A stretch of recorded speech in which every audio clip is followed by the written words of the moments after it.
Mr. Speaker.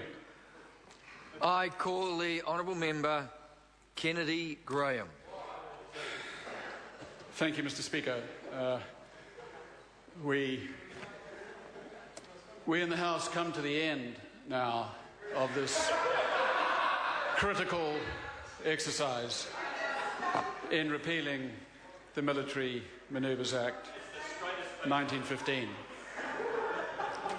With all its twists and turns, this Act, through the first reading and select committee deliberation, second reading, and now in the third reading,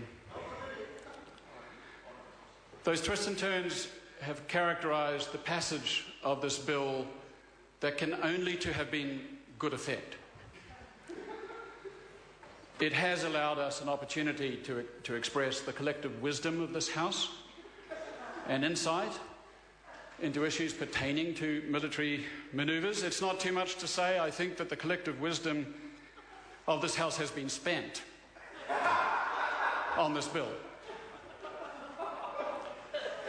I heard our Labour colleague, Mr. Lee Scalloway, suggest can't have been. Did he say that it had been a waste of this House's time? How could that be? How could it be when it has given the House the opportunity to express its depth of wisdom on a bill that has been unused for 30 years and that is about to be repealed? And we heard our colleague from the government, Mr. Hayes, who said that not only did it allow us to express our wisdom on this legislation, but it was also an expression of government efficiency in repealing the Act.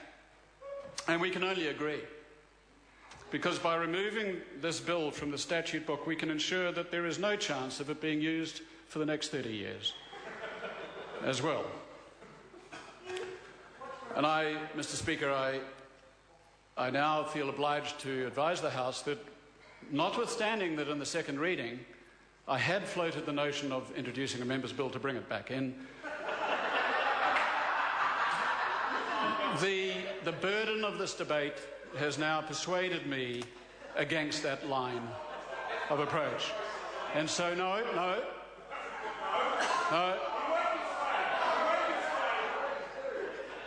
I give an undertaking, a categorical, unqualified undertaking that will not occur. I have no intention of bringing in another member's bill to bring this back in.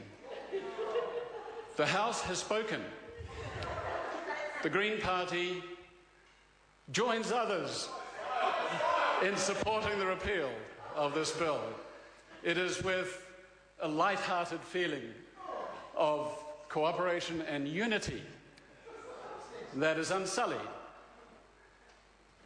that we say, let this bill be repealed.